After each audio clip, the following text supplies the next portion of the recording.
Kryeministri i Shqipërisë Edi Rama në fjalën e mbajtur në samitin e 4 të diasporës, theksoi rolin e shqiptarëve jashtë vendit dhe në rajon në ndërtimin e së ardhmës së kombit. Rama u shpreh se e ardhmja e Shqipërisë nuk shkruhet vetëm në Tiranë, por në çdo vend ku jetojnë dhe punojnë shqiptarët. Një vëmendje të veçantë kreu qeverisë i kushtoi shqiptarëve në rajon, duke nisur nga Kosova, të cilën e cilësoi si shtetin tjetër pavarur të shqiptarëve. Duke u ndalur te Maqedonia e Veriut, Rama theksoi se shqiptarët atje janë një element kyç në shtetin fqin, duke nënvizuar se ata janë një popull shtet formues i Republikës. Ai shtoi se ky realitet nuk duhet harruar nga askush dhe përbën një bazë të rëndësishme për bashkëjetesën dhe zhvillimin e vendit.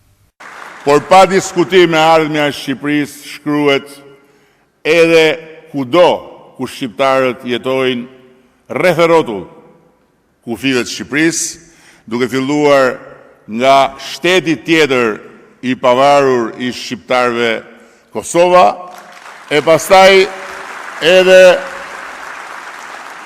duke vazhduar me shqiptarët e Maqedonisë Veriut, të cilët s'duhet të harrojë askush janë një popull shtet forbus i Republikës fqinje dhe mike të Maqedonisë Veriut, e duke vazhduar edhe me shqiptarët në Malzi e Gjetë.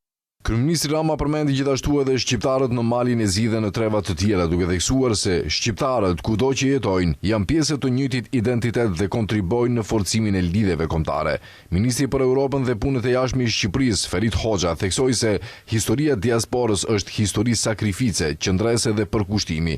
Ai shtoi se ky samit është një pikë takimi në mënyrë që sipas tij vizioni i përbashkët të kthehet në bashkëveprim. Sipas organizatorëve, ky samit është një hapësirë dialogu, punimi dhe vizioni mes shqiptarëve kudo në botë.